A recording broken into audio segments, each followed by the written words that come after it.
tema es una voz para la voz de las mujeres. Para poder ser voz, primero hay que ser escucha, y en ese trabajo casi cotidiano de escuchar, escucharse, es que hemos recopilado algunas historias que no serán dichas por sus protagonistas y queremos hacerlas escuchar en este espacio. Todos sabemos que ha sido difícil, y sigue siéndolo, poner en palabras las múltiples formas que tienen las violencias. A veces porque de tan naturalizadas ni siquiera se advierten, a veces porque reconocerlas significa un cambio tan tremendo en nuestras vidas que asusta, y a veces también por temor a que quien o quienes deben actuar no lo hagan o subestimen su relato. O sea, tan ardua y frustrante la tarea de reclamar justicia que se desestima y o desalienta llegar a esa instancia.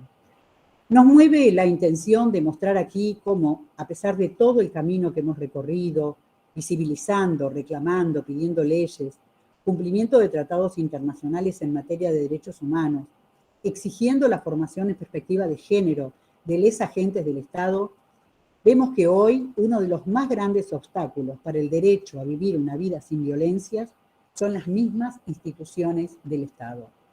Un Estado que en muchos casos subestima relatos, potencia los riesgos, abandona a quienes menos recursos materiales y simbólicos tienen, demora en sus decisiones, culpabiliza a las víctimas, es decir, las revictimiza, violando sus derechos.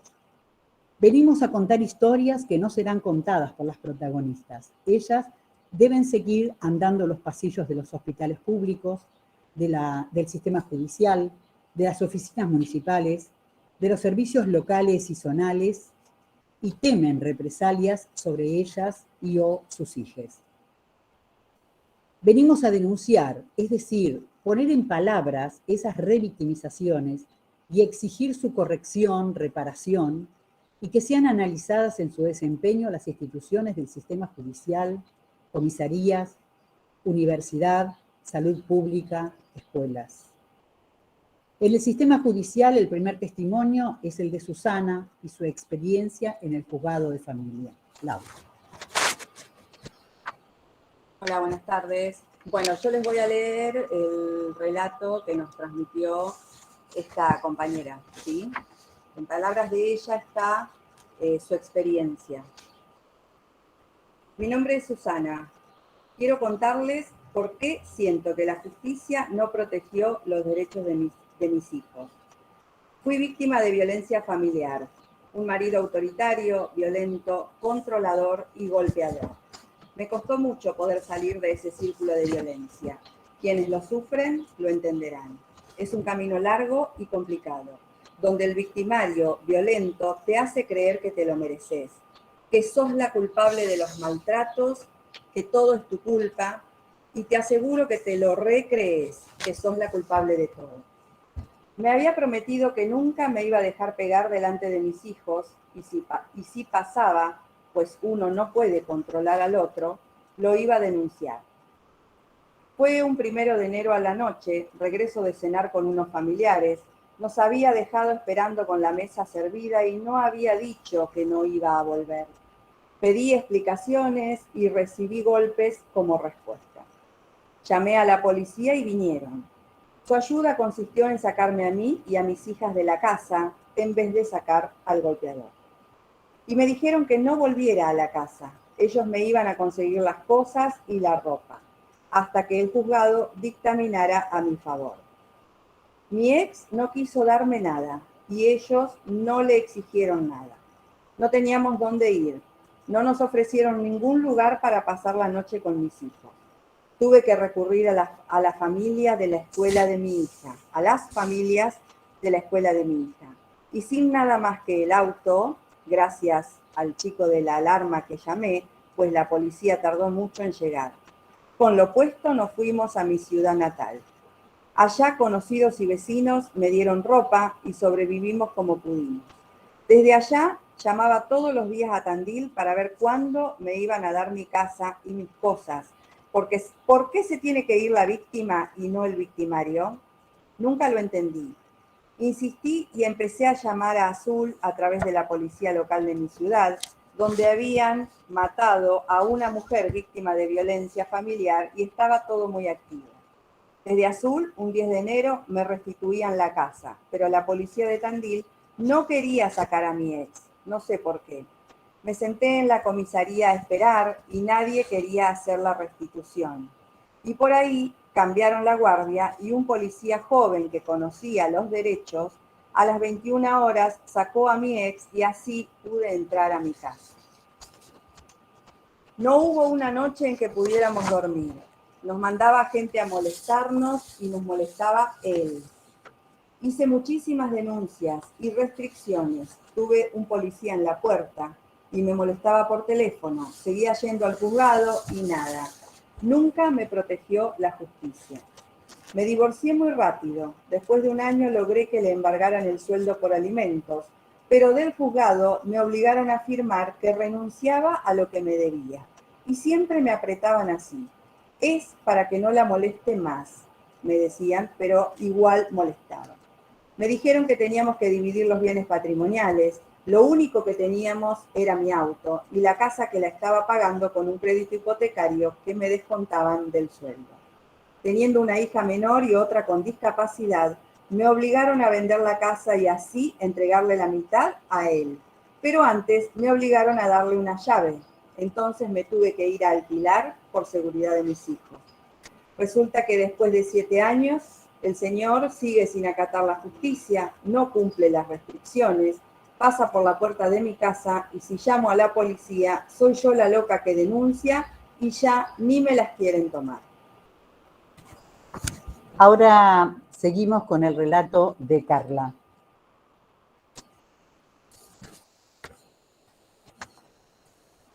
Carla nos cuenta lo siguiente.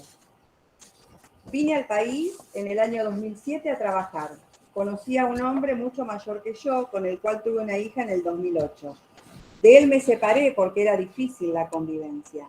Cuando mi hija tenía 2 años, después de 4, hice pareja con un hombre de mi edad que tenía como trabajo albañil. Con él tuve 2 hijas. Desde el principio viví situaciones de violencia que aumentaron con el correr del tiempo. Hice 17 denuncias y llamados al 101, pero cuando venía la policía, él les decía que se retiraran, que no podían entrar y la policía se iba. En el 2019 él me amenaza y nos encierra y la nena mayor corre a avisarle a un vecino. Llega la policía, él los vuelve a echar y la policía se va. La nena es llevada por un policía a la comisaría de la mujer, donde cuenta que era abusada por el abuelo, el padre del padre de sus hermanas. Algo que yo desconocía totalmente. La nena fue derivada al hogar Fantasía de Colores. Al otro día, cuando recién pude salir a las 5 de la mañana, voy a la comisaría segunda porque nadie me quería decir dónde estaba mi hija. Ahí me dijeron, cuando el patrullero salió de la casa, la llevaron a la comisaría de la mujer. Me dicen que desde el hogar habían hecho la denuncia, por lo tanto, había que esperar la citación del servicio local para saber algo más. El martes fui, me hicieron preguntas, yo le dije lo de la violencia que vivíamos, le conté de mis denuncias, de que él no tenía documentos y que estaba en el país escapado porque había cometido un delito en Paraguay. Y yo esto ya lo había denunciado en la Policía Federal y en la DDI y no había pasado nada porque me pedían pruebas que no tenía. Mientras tanto a él le ponen prohibición de acercamiento, pero un día vino, rompió todo y ahí lo detuvieron durante 1 semana. Lo largan y luego de 1 mes lo ponen preso nuevamente. Hoy está en Ezeiza por el hecho que yo había denunciado y no habían hecho caso en la policía. En la semana siguiente me llamaron para ver a la nena y ahí pudimos hablar y reconoció que ella no me había contado de esos abusos, cuando en un primer momento dijo que sí y yo no sabía nada. Ella ahí me dice que había dicho eso porque una vecina le dijo que lo hiciera así. En la semana siguiente me llamaron me citan de nuevo en la semana y me dicen que lleve a las nenas, a mis otras hijas, que tienen que hablar con ellas. Cuando vamos, me dicen que las llevarán al hogar. Yo me escapo con ellas y me comunico con las chicas de Patria Grande. y ellas me acompañan a Casa Violeta. Allí encontré mujeres que me asesoraron y luego fui a la Defensoría. Varias veces me citaron y le conté a la psicóloga del servicio local lo que había sufrido con mi anterior pareja, pensando que se darían cuenta de la vida que llevábamos. La frase que me dijo, y no me la olvido, es que a mí me gustaban las personas golpeadoras. Mientras tanto, en el juzgado me hicieron una pericia psicológica y dijeron que yo estaba muy sensible como para cuidar las nenas. Lloré toda la entrevista porque quería que me devolvieran a mi hija mayor. Yo recuperé mi antigua casita y me había ido a vivir con las niñas y me mantenía con trabajos de limpieza. Mis amigas la cuidaban y tenía la ayuda de un plan social. A los pocos meses, 2 patrulleros llegaron a mi casa y se llevaron a las pequeñas. Sin haber necesidad. Siempre fui a las citaciones, siempre llevé a las nenas cuando me lo pedían. Dijeron que las llevaban a la comisaría de la mujer para una entrevista. Yo fui con ellas y llamé a quienes me ayudaban. De ahí las llevaron al hogar donde estaba mi hija mayor. Me dijeron por 1 o 2 semanas hasta que se resolviera lo de mi hija. Vinieron después los informes, las agresiones. En muchos casos mentían o no decían toda la verdad. O las mismas chicas que trabajaban allí decían que se habían equivocado, tal vez, pero el informe ya se había pasado al servicio local o al juzgado. A la mayor la ponen en el registro para ser adoptada. El juez que no me quiso atender iba al hogar a tratar de convencerla de tener otra familia. Ella siempre dijo que no, pero un día dijo que sí y la mandaron a Buenos Aires con una familia. No me llegó ninguna comunicación, pero la decisión del juez de familia fue apelada por la defensora. 15 días antes de que me atendieran en la Cámara de Azul, ya estaba en contacto con la nueva familia. Cuando me atendieron los jueces de Azul, sentí que me escuchaban y me prometieron que tendría una revinculación con ella para ver si se restablecía la relación. Y ese mismo día el juez de familia local firmó para que sea llevada a Buenos Aires. Allí estuvo 2 meses, luego se escapa y regresa a Tandil. En un momento me llama desde Buenos Aires llorando que le prohibían hablar conmigo y que en ese momento estaba con el celular de la señora hablando desde el baño. Reclamé incluso pedir hablar con el intendente. La secretaria me dijo que no, porque era un caso judicializado. Pero yo insistía en que él tenía responsabilidad sobre el hogar y no estaban haciendo las cosas bien. Nadie me informó de nada y me dijeron que no llamara más y que debía hablar con el juzgado. Y me hacen una prohibición de acercamiento a las 2 pequeñas que seguían en el hogar. Hoy, la niña mayor está de regreso conmigo porque se puso grande, se rebeló, se escapó 2 veces del hogar. No quería estar allí. La segunda de mis hijas está con una familia en Olavarría, en adopción y prohibición de que nos acerquemos. Y la pequeña, que seguía en el hogar, me la han dado a partir de lo que ordenó la Cámara de Azul, que revocó la decisión del juez de familia local. Llevo 3 años con esto y me da mucha rabia lo que ha pasado. Cuando hablaba con el juez y les contaba cosas que yo veía que estaban mal, él me decía, ¿y quién lo dice? Y el destrato del servicio local, que me preguntaban cosas relacionadas a hechos cometidos por amigos o paraguayos que están en Tandil. Y yo creo que estábamos hablando de otra cosa. Me sentía discriminada sin disimulo por ser extranjera.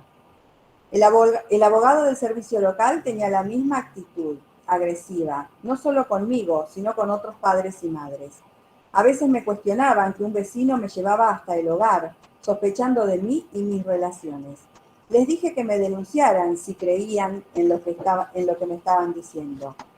¿Por qué, me pregunto, si muchas asistentes o abogados y abogadas saben que esto ocurre, por qué no lo denuncian y se mejora la atención? Ambos relatos tienen un común denominador: violencia hacia quienes han sido primero víctimas, mujeres que denuncian y terminan siendo violentadas, separadas de sus hijos, cuestionadas, periciadas, sospechadas desde una oficina del Estado. Otro tema es la frecuente situación de la separación de sus hijos y la rápida disposición en hogares o situación de ser adoptadas.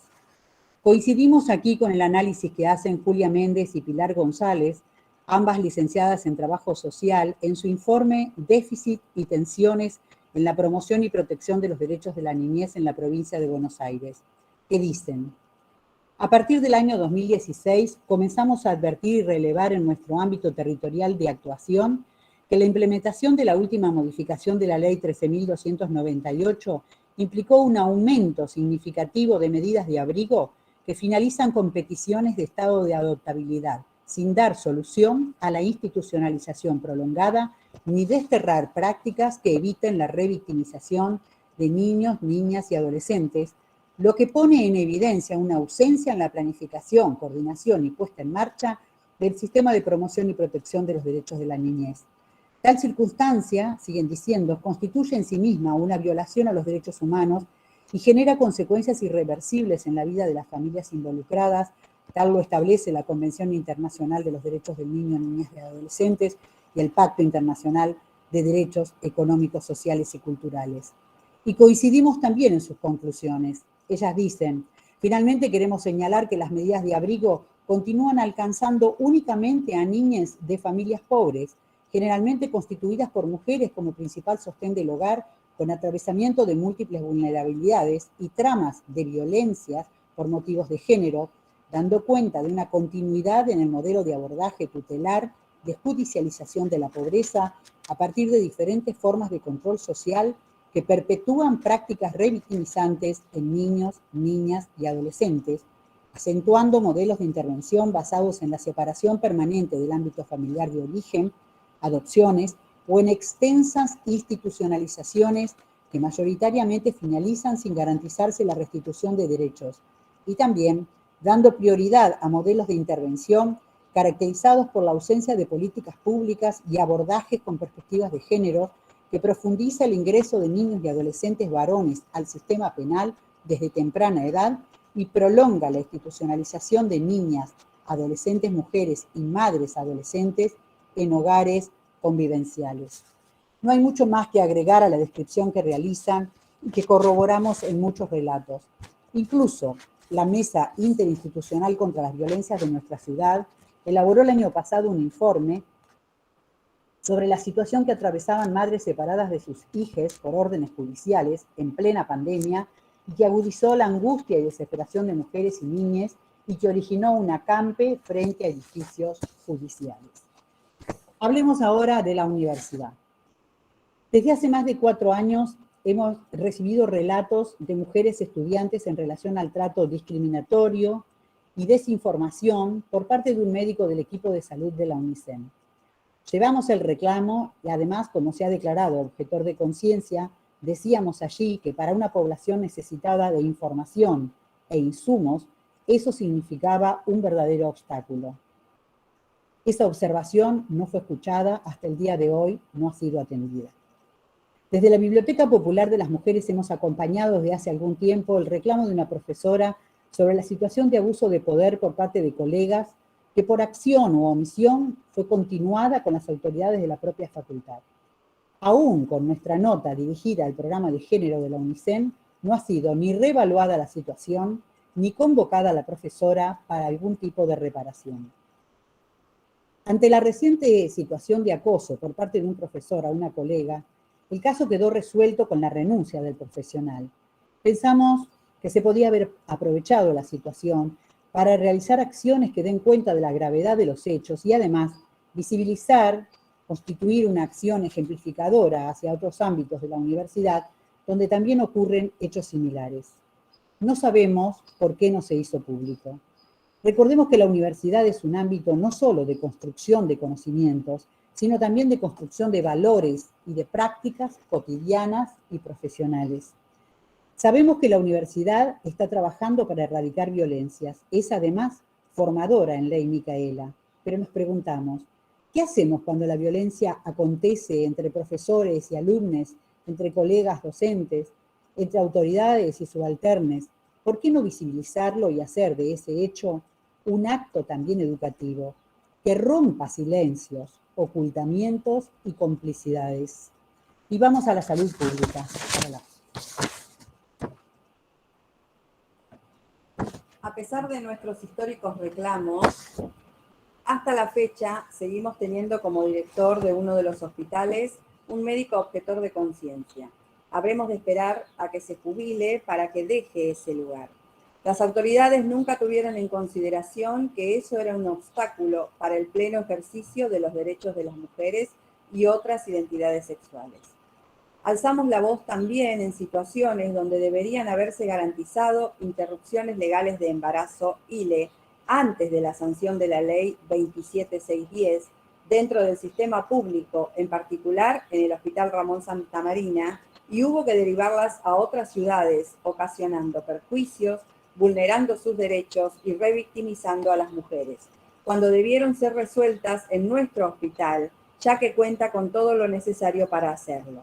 Lo que significó, además, requerir de desplazamientos y gastos onerosos e innecesarios que finalmente impactaron en los contribuyentes. Hemos reclamado a las autoridades durante años, a través de diversos documentos, en distintas movilizaciones, como cada 8 de marzo, 28 de mayo, 3 de junio, ni una menos, pañuelazos, 25 de noviembre, entre otras fechas de activismo, la necesidad y urgencia de contratar personal de salud no objetor o objetora de conciencia. Es por eso que celebramos, después de tantas luchas de los movimientos feministas y en particular los de nuestra ciudad, que a partir de la sanción de la ley 27610 de interrupción voluntaria del embarazo IVE, interrupción legal del embarazo ILE, puesta en vigencia en enero del 2021, que consagra el derecho de las mujeres y personas con otras identidades de género con capacidad de gestar a decidir de manera libre, voluntaria y autónoma la interrupción del embarazo. En este sentido, destacamos que a partir del 1 de marzo se ha incorporado un médico no objetor de conciencia dentro del SIS. Es un avance importante, sí, pero no suficiente, ya que sigue pendiente y en esa línea seguimos trabajando para seguir ampliando y removiendo prácticas que no se ajustan aún a derecho y que siguen obstaculizando los consagrados hasta ahora. No se ha realizado hasta el momento, a partir de la sanción de la ley IVE-ILE, un nuevo relevamiento de profesionales y personal de la salud para que pudieran revisar sus declaraciones como objetores, objetoras de conciencia. Para finalizar, preguntas.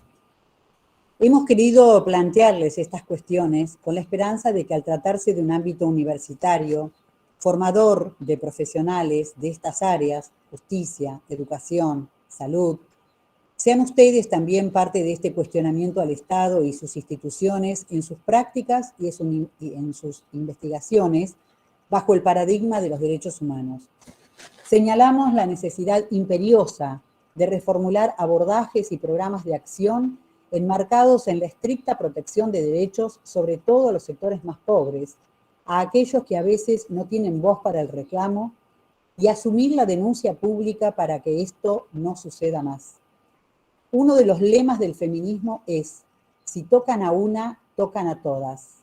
Podríamos decir, si vulneran el derecho de una, vulneran el de todas. Más allá de las diferencias de clase, de origen, de expresión político-partidaria. ¿No debiera ser esta nuestra principal lucha?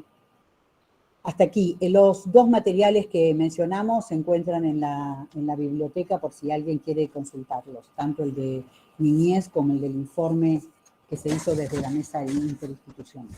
Nada más. Gracias.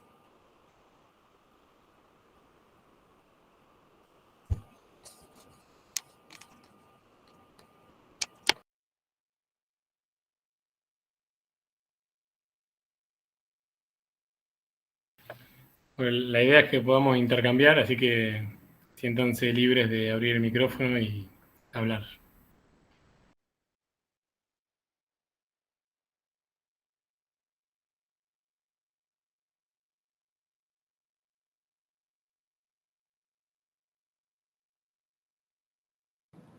Todavía estoy digiriendo todo lo que escuché. ¿Todavía qué? Porque realmente es sublevante, ¿no? Escuchar los testimonios es algo muy doloroso. Y nosotras acá en Morón los escuchamos también de esa manera. No ocurre solo en Tandil. Así que por ahora no puedo decir nada más, porque es muy triste tener que escuchar estas cosas después de tener tantas leyes y tantas presuntas sistemas educativos que cambian y tantos años de lucha de todas nosotras. Pero esto se repite en muchos lugares. El sistema judicial es un sistema opresor, patriarcal, capitalista. Y la verdad, lo que más sentí es vergüenza ajena. Que acá alguna otra médica como yo, o psicóloga, o trabajadora social, analizando las intervenciones de las colegas y los colegas. Gracias por escucharnos. Gracias, Zulema. Está hablando Zulema Palma, que ha sido una de nuestras maestras formadoras en la Biblioteca de Mujeres y que ha estado en varias oportunidades acá en Tandil. Estuvo también dando charlas en el marco del hospital cuando peleábamos por todas estas cuestiones. Gracias, Zule.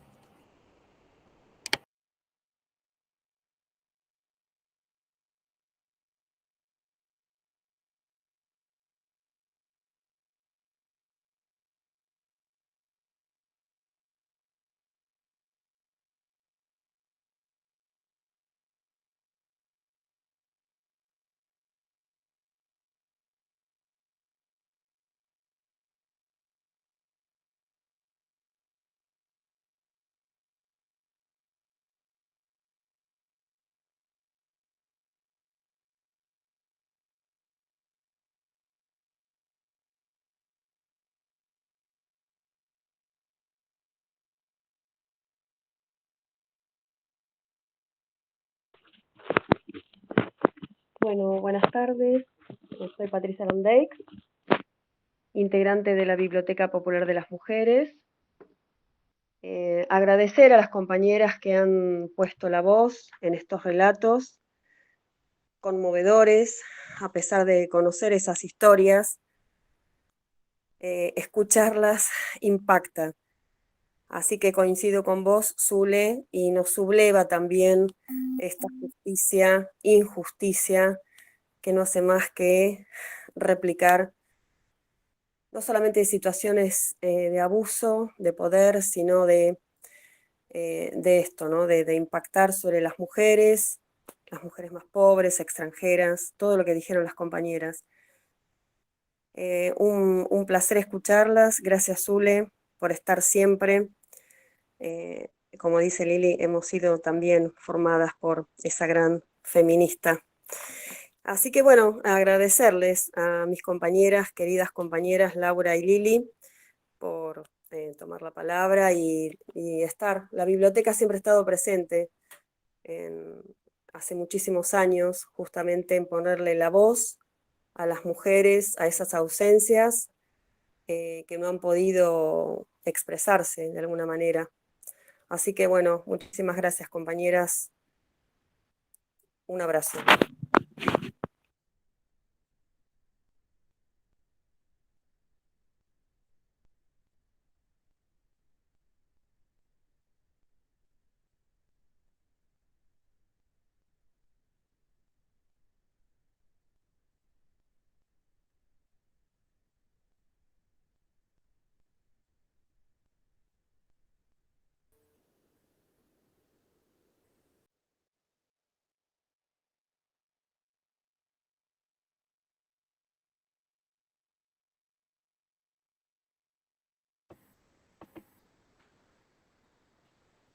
Bueno, también agradecerlas por la intervención, muy movilizante. Y por ahí con más dudas que certezas, digamos, me quedé pensando por ahí porque digo, yo trabajo en la universidad y en esta situación que relataste de la denuncia y el profesor renunciando, ¿no? Que la verdad que nunca, yo me enteré hace relativamente poco de que había pasado y en el momento no lo vi mal, digamos, así que, ¿no? Se resolvió, de alguna manera se resolvió, pero es cierto que no hubo, que no sé si se aprovechó, digamos, en términos educativos esa situación, y al mismo tiempo me genera la duda de cómo se hace eso, ¿no? De cómo O sea, cómo hacer público una situación en una comunidad que al mismo tiempo es tan chica que eso no se convierte en una suerte de escarmiento público, que quizás tampoco sea productivo, digamos, ¿no? Pero al mismo tiempo, como si no se sabe, tampoco hay una, imagino yo, tampoco hay una certeza de que los mecanismos funcionan, de que algo se resuelve y de que sí vale la pena eso, denunciar o acudir al programa de género o hacer los planteos que correspondan a las situaciones que se dan, ¿no? Me queda como esa duda, digamos, de cuáles deberían ser los mecanismos, digamos, para que no quede algo como tapado bajo la alfombra, pero al mismo tiempo que no sea es una suerte de escarmiento, únicamente, ¿no? Capaz que es el camino, ¿no? Y tiene que ser ese.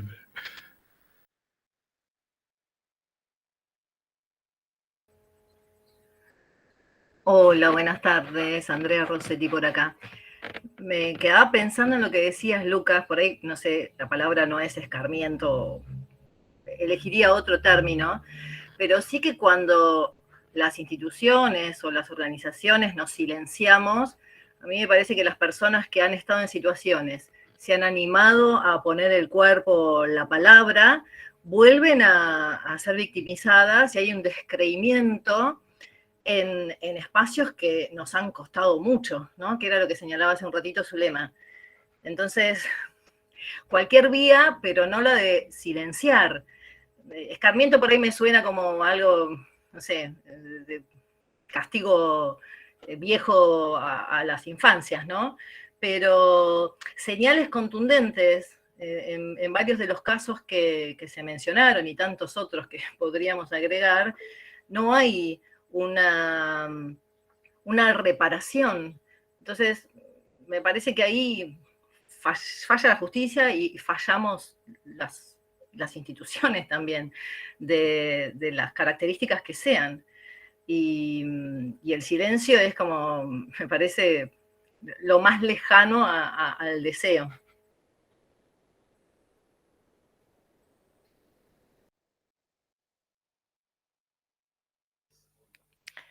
Tomo la palabra.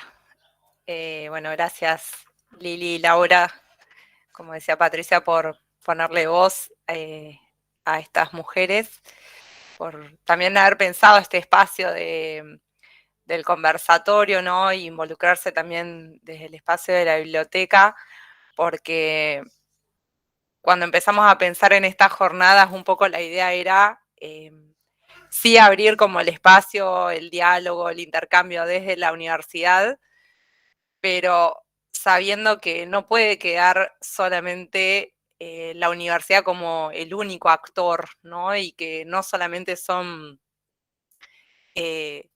las elaboraciones, digamos, más teóricas o académicas las que tienen que tener la voz protagónica en todo esto, sino que también es importante recuperar esos relatos, esos protagonismos que a veces quedan más silenciados, ¿no? Y bueno, el rol que tienen todas las organizaciones que vienen trabajando en esta temática, me parece que eso fue esencial, que se pudieran involucrar y que pudieran ofrecer sus propias intervenciones, ¿no? En el marco de estas jornadas.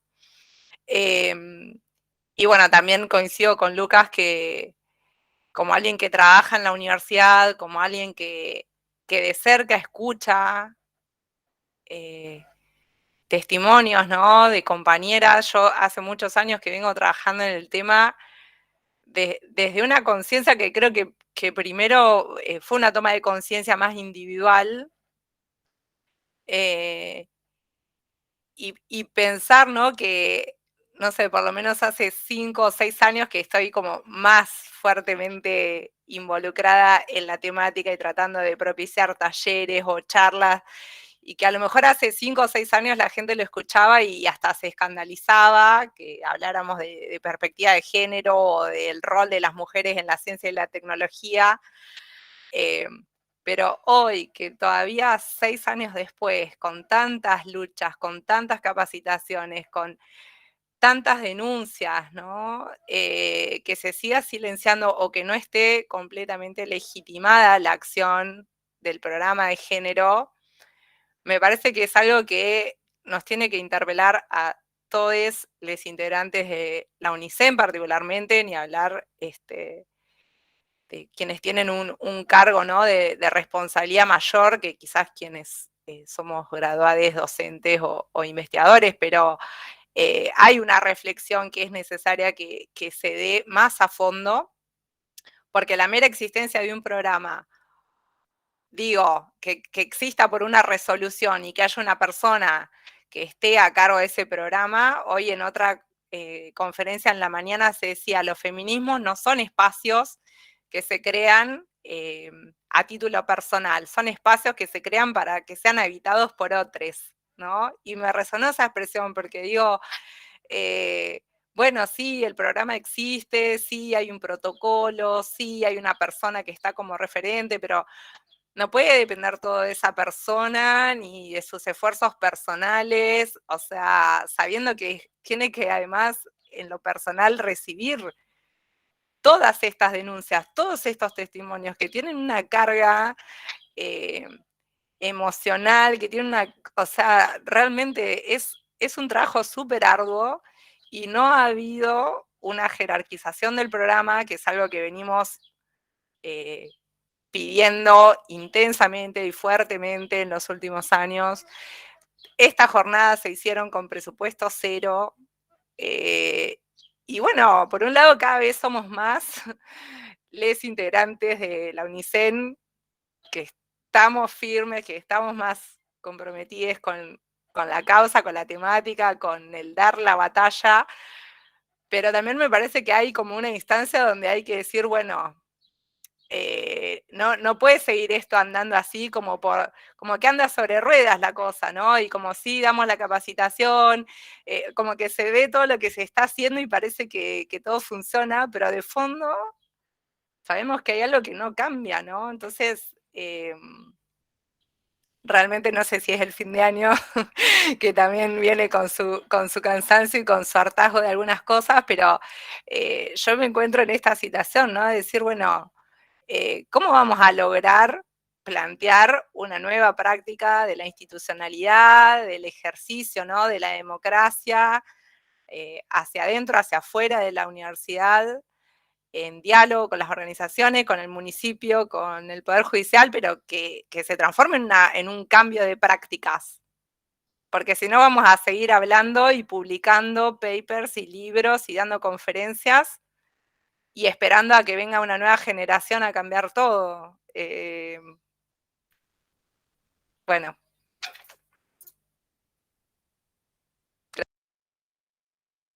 ¿Puedo hablar? Bueno, coincido plenamente con Mayra y con Andrea.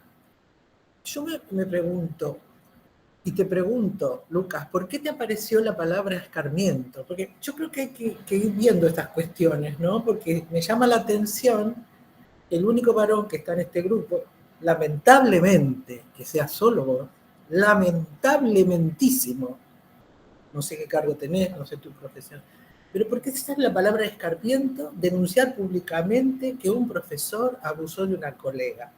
O fue... Te pregunto porque es muy fuerte esa palabra. Sí, en realidad yo capaz que no conozco detalles del tema, ¿no? Pero entiendo que hubo una denuncia y que hubo una intervención del programa de género y que hubo una resolución que implicó que esa persona, el docente, ya renuncie. O sea, básicamente abandonó los espacios de trabajo, con lo cual las personas que denunciaron tienen un ambiente de trabajo que se supone que ya no es riesgoso, digamos. Pero él dónde va a seguir trabajando, porque yo denomino depredadores sociales a esos hombres. Está bien. Hay por un eso... montón de depredadores sociales. En otro lado no van a saber, va a ser como los curas, que violan a los chicos y los mandan a otra parroquia.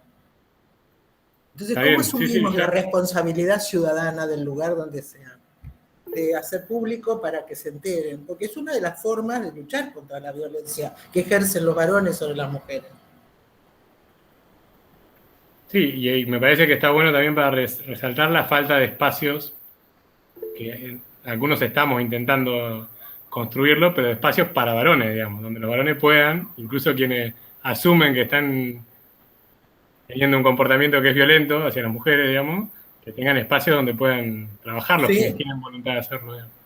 Sí, es indudable que hace falta. No sé si en Tandil lo hay, algún equipo que trabaje para los que envían los jueces a la fuerza, que generalmente esos no se recuperan, y para los otros que a pesar de los grupos, el poco rendimiento que tienen los grupos en cuanto a la recuperación de los varones, es una instancia que da algunos resultados, por lo que me informan la gente que se ocupa de eso. Pero lamentablemente no es el único. Tendríamos que pensar nuevos dispositivos para los varones. Y creo que uno de los dispositivos de los varones es que entre ustedes se junten y empiecen a pensar cómo hacen y qué hacen en la vida. Y la universidad sería un muy buen espacio. ¿Por qué depositar todo en el área de género? Pensar que porque hay un área de género ya se solucionaron los problemas. ¿Por qué? ¿Cómo hacen para pensar ustedes qué significa la violencia en la construcción de la masculinidad? Y perdón que te hablo en primera persona, no lo quiero seguir haciendo. Les pregunto a todas, porque nosotros también estamos involucradas. ¿Cómo Está facilitar? perfecto. Me encanta sentirme así interpelado más. Bueno, lo siento, será la vejez y los años de cansancio ya de está buenísimo. estar en esto. Pero lo estamos intentando, digamos. Lo estamos está intentando. bien, me parece bárbaro. Hay que tratar de incentivar en un lugar donde se forman profesionales que son capaces de decirle después las cosas que dijeron esas psicólogas. Algún abogado o abogada son capaces de decirle eso a las mujeres que vienen en esa situación de violentación por parte del Estado y del sistema judicial, que es parte del gobierno, no político, sino parte del gobierno nacional, parte del Estado. Semejantes horrores, yo no les anoté, pero hay una psicóloga que dijo un horror. Entonces, en esos ámbitos es indispensable que empiecen a pensar, y así como se usa la modernización y los nuevos recursos y los nuevos pensamientos y el nuevo lenguaje, que piensen cómo hacer para trabajar, porque se creó un departamento de género no se soluciona el problema. Eso lo vemos en la municipalidad, lo vemos en la provincia, lo vemos en la Universidad de Buenos Aires, lo vemos en la Universidad de General Sarmiento, lo vemos en un montón de lugares. Seamos creativos, busquemos alguna otra forma y apoyemos y veamos, y cuando tenemos que decirle algo a quien dirige el departamento de género que no nos parece adecuado, digámoslo. Es difícil, yo estoy ya jubilada y siempre fui una marginal en el sistema de salud, pero bueno, la universidad, maravilloso que sea un espacio como está siendo, de creatividad, de nuevos paradigmas. Inventemos nuevos paradigmas, seamos creativos.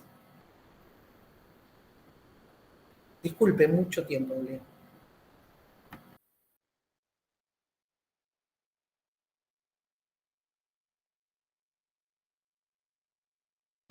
Buenas, estoy con la manito levantada acá. No sé si hay alguien antes que yo. ¿Me escuchan? Sí. Bueno, claramente la interpelación tuvo su efecto porque los minutos de silencio creo que, bueno, ahí todo el mundo creo que hizo alguna interpretación personal de estas cuestiones, ¿no? Yo estoy en la universidad y, bueno, creo que puedo hablar más que nada del ámbito que es el que habito hace ya más de 20 años.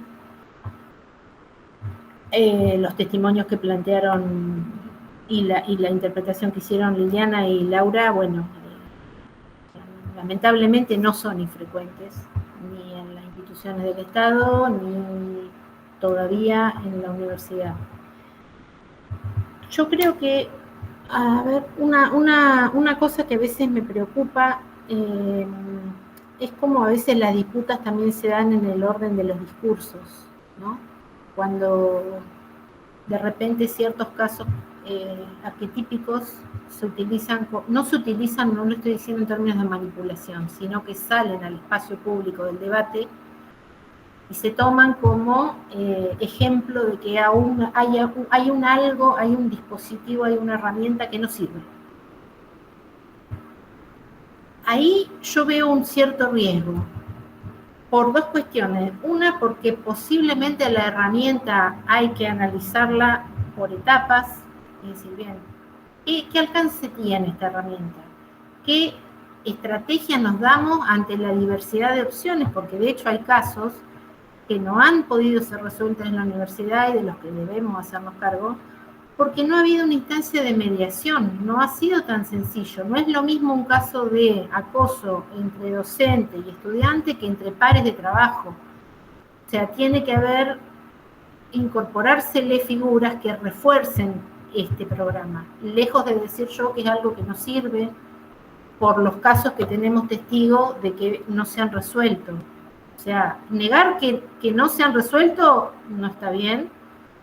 Atarlo linealmente a que el programa no sirve, tampoco me parece que sea digamos, la forma de entrarle a la cuestión, porque como decíamos, estas cosas han costado mucho, ir instalándolas de a poco. Y por otro lado, porque yo creo que una de las cuestiones de lo que es digamos, el campo social, es que tenemos muy incorporada la noción de la ausencia de conflicto. Yo creo que el conflicto es inherente a las sociedades modernas, pequeñas, grandes, de grandes ciudades o de un pueblo, o de una universidad o de una municipalidad. Entonces me parece que lo que hay que empezar por dejarse permear es por estas situaciones conflictivas. De hecho, acá esto generó un conflicto. Entonces, una opción era no estar en este conversatorio. Entonces yo de alguna manera, no es que no me interese la cuestión y no tenga nada para decir, pero es una forma también de protegerme de tener que tomar alguna decisión o algún camino ante un conflicto que está presente. Y desde las sociales hay herramientas para lidiar con el conflicto. Y no tiene nada que ver con que sea hoy un caso de violencia y porque el programa no esté dando, o sea, quiero decir, por supuesto que el programa entiendo que tiene cosas para mejorar. Una de las que dice Mayra y que va a legitimarlo efectivamente es que se le dote de más presupuesto, más personal, porque si no queda una cuestión meramente, digamos, como una lucha que simbólicamente llega, se instala, pero bueno, luego, si no logra dar las respuestas en función de las expectativas que generó, es carne de cañón en el discurso, vuelvo a lo mismo, y no me parece que sea por ese lado el abordaje del problema este. Entonces digo, bueno, como para resumir, hay cosas que no funcionan, hay un conflicto que hay que reconocer, hay instancias que posiblemente dotándolas al programa, insisto, hablo de la universidad porque es el ámbito donde me muevo, posiblemente puedan dar una forma de, no digo de resolución completa tampoco, y acá un poco ato lo que decía Lucas más temprano, la palabra escarmiento. Yo creo que el hecho de, a ver si lo interpreté Lucas un poco, la cuestión del escarmiento, el hecho de que ese docente se retire del cargo y todo, en parte no debe haber faltado quien lo haya leído como, mirá, por esta otra tiene que perder el cargo. Porque entiendo que debe haber estado también esa lectura. Entonces yo digo, a ver, ¿es esa la resolución? ¿Estamos de acuerdo con que sea esa la resolución? ¿Es la mejor resolución que hay? ¿Qué grado de resarcimiento, de reparación efectiva está logrando eso? ¿No deja más un tendal de suspicacias, de recelo, decir, bueno, ¿qué me voy a animar a denunciar o a hacer visible si de repente un compañero, digamos, en una especie de acto de despojo heroico abandona el cargo porque se va? Bueno, digo, son un montón de cuestiones que me parece que tienen más que ver con cómo leemos los vínculos y los conflictos que con las herramientas de las que disponemos. No estoy resolviendo nada, entiendo, pero estoy poniendo lo que me parece que a veces se nos soslaya y a mí no me parece que esté mal el conflicto. De hecho, insisto, me parece que es inherente a los tránsitos, más en estas diversidades que tenemos y en lo convulsionado que están todos los paradigmas hoy día.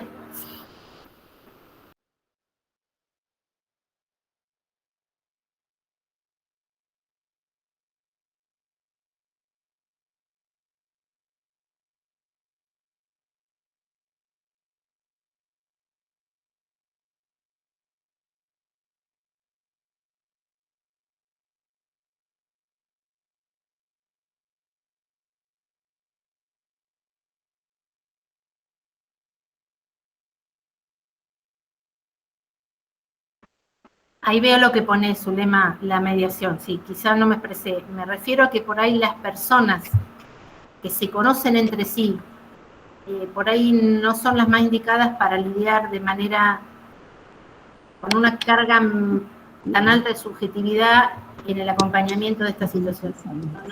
Posiblemente no fue mediación como tal, sino esto. ¿Quiénes son quienes aparecen en este acompañamiento en instituciones o en ámbitos tan pequeños donde hay una carga de subjetividad que tampoco hay que negarlo?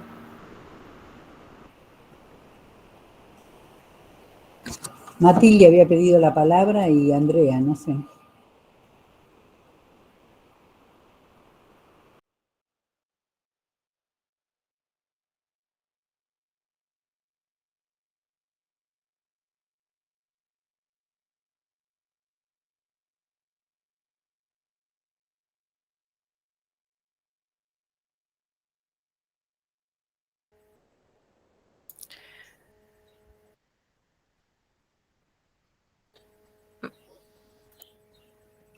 Hago uso de la palabra, no sé, Matilde, no veo que esté activado su micrófono. No, igual es...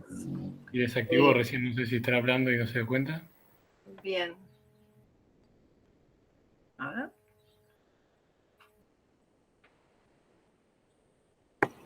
Dale, No te Andrea, escuchamos. métele. Sí, igual creo que Matilde debe estar intentando hablar porque está desactivado el micrófono, pero no te escuchamos. Voy aprovechando el tiempo que tenemos. Es muy cortito. Pensaba que como para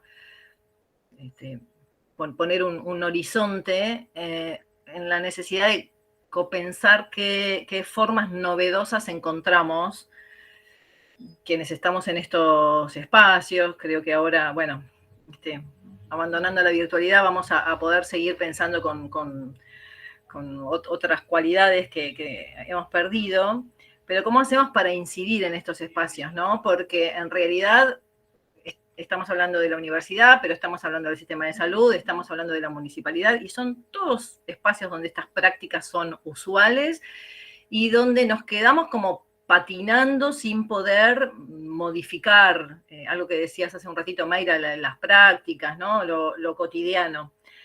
Sin miedo al conflicto, pero sí con la necesidad de que estas miradas críticas nos interpelen y que se produzca una modificación, porque pienso en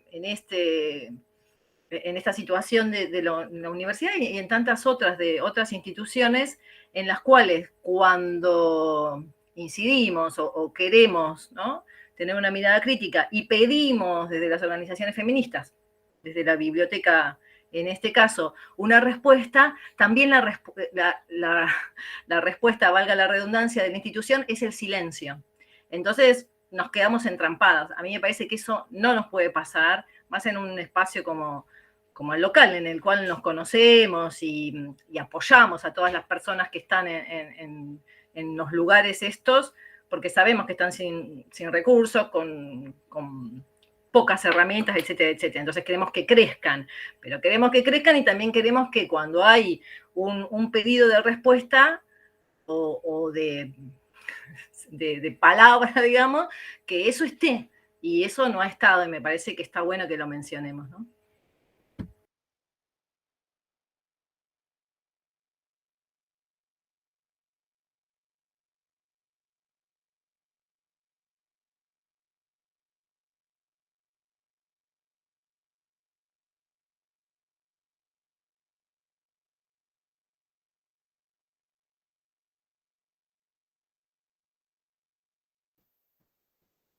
Les propongo que lean lo que está escribiendo Matilde, porque no le funciona el micrófono.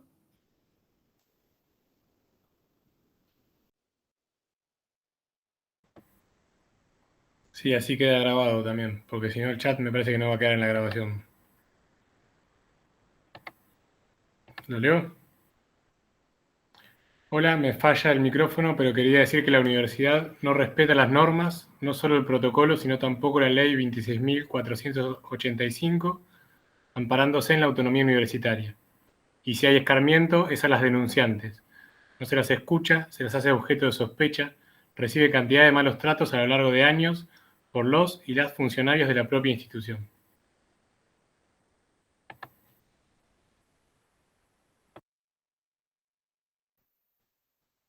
Yo agrego esto que dice Matilde, que me parece que un gran trabajo, digamos, que se ha venido haciendo desde el programa de género en los últimos 2 años y quiero que lo valoremos por lo que ha significado trabajar en estos 2 años de pandemia, de virtualidad, ¿no? Que para todos no ha sido sencillo, pero además un periodo en el cual se han seguido presentando denuncias, ¿no? No es que la pandemia frenó, al contrario, ¿no? Sabemos de muchas situaciones de violencia, incluso de violencia doméstica, no digo en la casa, pero que es gente de la universidad y que también está bueno que la universidad pueda acompañar y pueda recibir y escuchar y asesorar debidamente.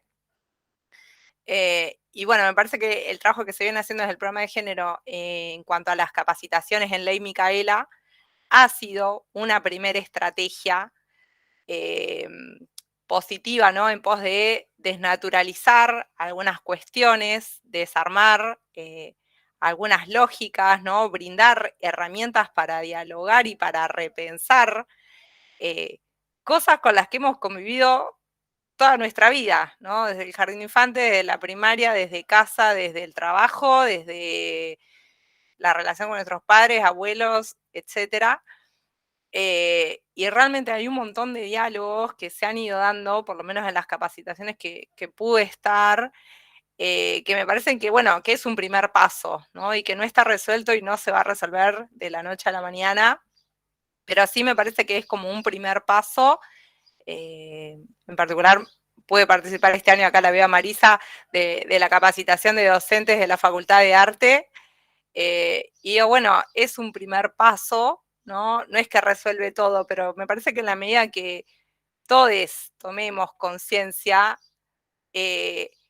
como que eso va cobrando su propio respaldo, ¿no? Esto es decir, bueno, somos todos quienes tenemos la obligación de denunciar o de pedirle al programa que actúe o que aplique el protocolo o de mandarle también, no sé, al rectorado, al decanato, a quien corresponda, porque muchas cosas que se vienen dando y que se han ido perpetrando en la universidad tienen que ver con estas cosas, ¿no? No es solamente los varones, las mujeres que también han justificado o han mirado para otro lado o han dicho, bueno, yo no estoy tan segura, bueno, capaz que te pareció, bueno, eh, para algún taller que dimos hace algunos años, me acuerdo que una compañera dijo, ¿para qué hace falta dar una charla de mujeres en ciencia en la facultad si acá no hay situaciones de violencia? Algún que otro acoso, pero...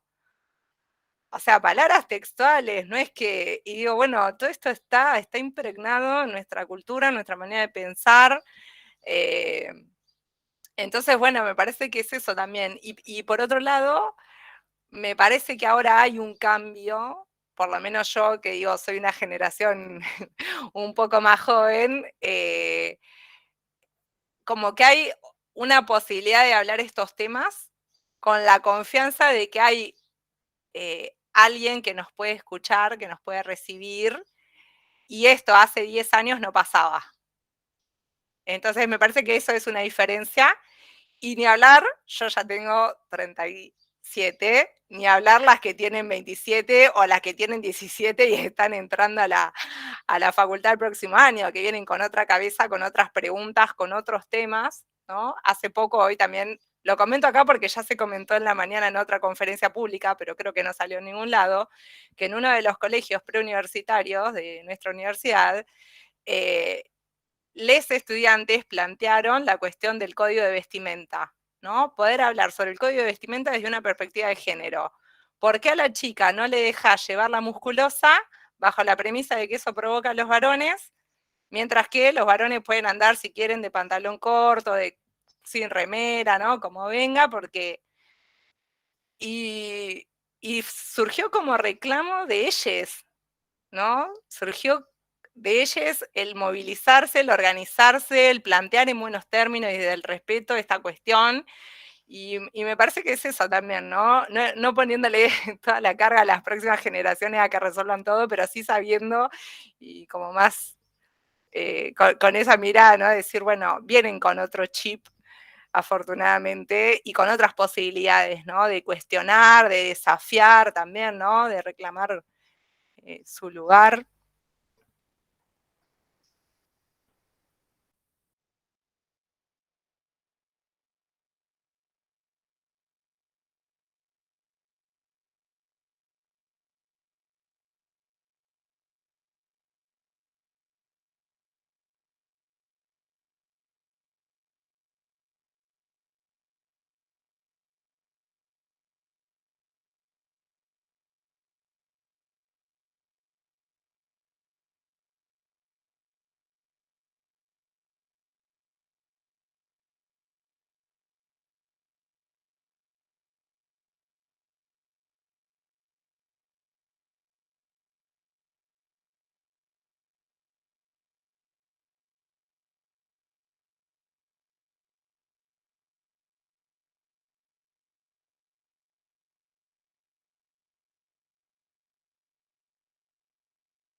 Bueno, no sé si alguien más quiere intervenir.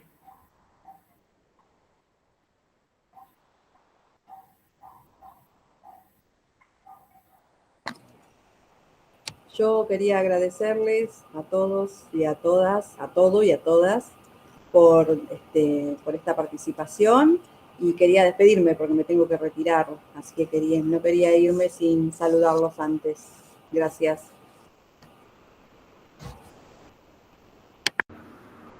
Gracias, Laura. Chao.